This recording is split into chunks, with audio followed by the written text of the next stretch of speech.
Hi, guys. Welcome back to Sustain Daily Podcasts. I had recently graduated and started working in a new city, which also meant that I would be living all by myself. I was super stoked about it. I had already started planning on how I was going to decorate my room, and I'd started fantasizing about the house parties I would throw, and in general, I was looking forward to my complete independence. But then I came face to face with my reality. I learned the hard and disappointing way that adulthood was more than that. The independence brought with it a ton of responsibilities. And that is when I developed a newfound appreciation for my parents, for not only successfully having taken care of themselves, but also starting and raising a family at that age. My age. And every day since, I understand the decisions taken by my parents a little more and learn from it.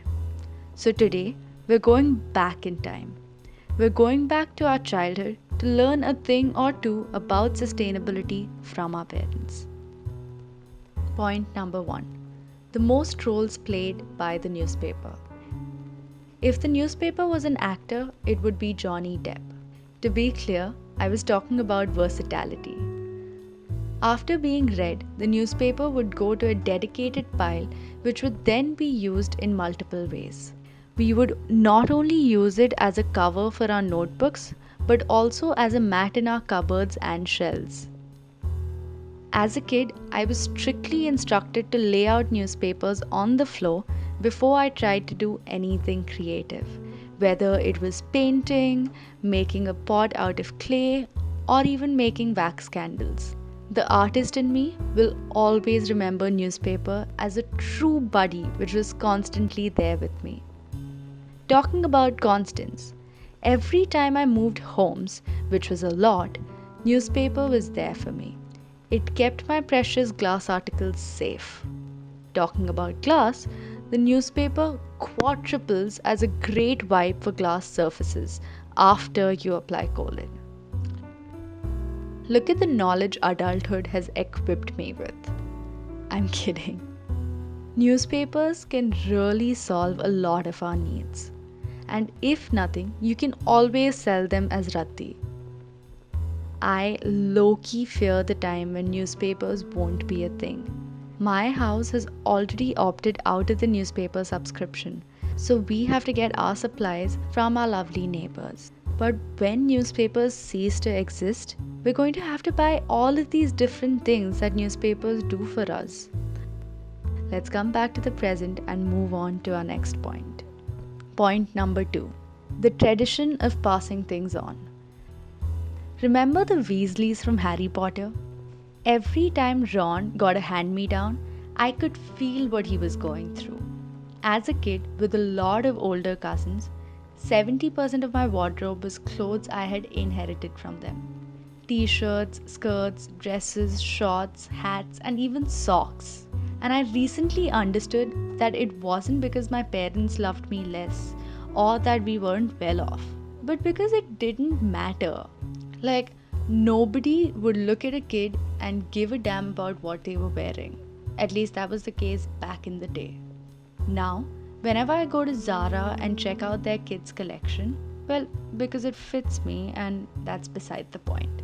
So, whenever I go to Zara, I wonder who, and more importantly, why anyone in their right mind would pay that much for something a kid is either going to poop or puke on. Talking about poop, I remember even my textbooks. I'm kidding. But genuinely, we'd formed this hierarchy in our samaj or our community where the moms would book which seniors' books they wanted. In simpler terms, if I was in grade 5 and there was a kid in grade 4, the mom would contact me to book the books. See what I did there? And because I was an obedient child who kept her books neat, I would start getting calls even before I gave my exams for that year. So that was great. I've used my cousins' textbooks and guides and then passed the same on to my juniors. And because CBSE barely ever changed or updated their course, these books would usually be used by at least 3 kids. I even wore my own uniform for 2 school years by just opening the hem of the skirt in the second year. You don't need to be spending so much money on things that are already available in a fairly decent condition. Forget childhood. I still take my mom's old Fab India kurtas, which she either can't fit into or has herself worn for multiple years. Fab India as a brand provides evergreen, great quality stuff, so it doesn't even feel like it's old. I have at least 5 of my mom's old kurtas from 10 years ago. They look and feel just as great. And for home clothes, I take my younger brother and dad's old t shirts because loose t shirts are comfortable and you can wear whatever at home. So I have grown from hating hand me downs to loving them. Old t shirts bring us to the very popular point. Point number 3, the fate of old t shirts. You know that one old t shirt that you have and love and refuse to give away or throw? The minute you let it slip out of your sight, your mom is going to take it, tear it into pieces, and make a pocha out of it. I didn't know there were separate cleaning cloths that you could buy until I moved away from home. I just assumed everyone used their old clothes and towels for cleaning because they served the purpose. The rest of our old clothes would go to the orphanages annually. To put it simply, decent re-wearable old clothes would go to the orphanage and the torn and defected ones would end up as pochas. Recently, I have also seen a lot of DIY videos of old clothes turning into bathroom mats, cushion covers, plant hangers and whatnot. It's super creative and looks fun. Point number 4, hoarders of containers. I'm sure this has happened to you at least once in your lifetime. You were hungry and craving something sweet. You make your way to the kitchen, open the snack drawer or cupboard, and find a circular aluminium box which has butter biscuits embossed on it. Your mouth starts watering and you excitedly open the box to find a sewing kit inside of it. Now, I know that your parents wouldn't keep a sewing kit in the kitchen. I just took the creative liberty in an attempt to make this podcast more fun. See how I added the more to it, assuming that the podcast is already fun? Anyway, coming back, please ignore my digressing tendencies. At home, we have a dedicated drawer filled with a wide range of plastic bottles, glass jars, and containers that we would have gotten our food and drinks in. They serve as great containers for miscellaneous items and they really help in keeping things organized. Be it organizing cosmetics, accessories, medicines, cotton buds, stationery, and other food items with a shorter shelf life. And the glass jars turn into containers for other food items.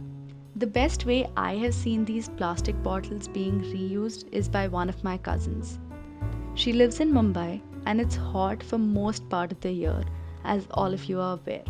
She collects plastic bottles from her friends and family. She makes sharbat, buttermilk, lemonade or any cool drink every single day, fills multiple bottles and gives them to people who don't have the luxury of buying a cold drink. Coolies, rickshaw drivers, beggars, watchmen, workers, and basically a lot of people. I think it's super inspiring to see such acts of kindness. And that's our cue for the next point. Point number 5. Did someone say extra food? We don't throw away food at home. Since we were little, we've been taught to finish the food on our plates because throwing away food is a sin. And we do that most of the time. But sometimes there are leftovers. We can't throw it away, so what do we do with it? There is no shortage of the needy in our country. No matter which part of the country you are in, you will always find people sleeping on the road. So we parcel the leftovers in the plastic containers that we hoard and we give it away to the needy. See, another great reuse hack for the containers. We also give away the peels of fruits and vegetables to animals on the streets. Composting is a great idea as well. I want to and hope to try it soon. And if all fails, a lot of dishes can obviously be had the next day or can be remade into another dish. This is something my grandma is a pro at. She can literally make so many dishes with the leftovers. She is creative and great at cooking, so most of the leftover dishes turn out to be pretty delicious. My favorite leftover dish is this roti my mom makes from leftover dal and rice. I don't know the technicalities of it, but if you guys are interested, let me know. I will definitely ask her and share the recipe. I would also love to know about your favorite leftover dishes so that I can try it the next time. Okay, time for honorable mentions. Sleeping in the same room. This point was also mentioned in my first episode. When my brother and I were little, our entire family used to sleep in the same room. And even now, during summers, we sleep together. It's fun and refreshing from the secluded lives most of us lead. And not to forget, it's also super energy efficient. Point number 2. Using a cloth to keep the food warm instead of foil paper. A fresh cloth, of course. I'm not talking about those old rags. This works and is a great idea because it is an alternative for something we use on a daily basis. So if we can zoom out and look at the big picture, it's a lot of saving. Point number 3. The overall value of sharing that has been entrenched in us. If all of us started sharing a little more, it would make a huge difference. I have a friend who has this group where they swap their wardrobes with each other every 2 months. I loved this idea. It feeds our need, which was created by capitalism, of wanting something new and fresh while making the best of these clothes. I already made plans to do this with my best friend who shares a similar taste in fashion as mine, and the size can obviously be worked out. So that's it, guys. I hope you had some takeaways from today's episode. There are definitely more points that can be added to the list. Leave down a comment with the points that I've missed, and hopefully, we can make a part 2 of it. Take care and stay safe.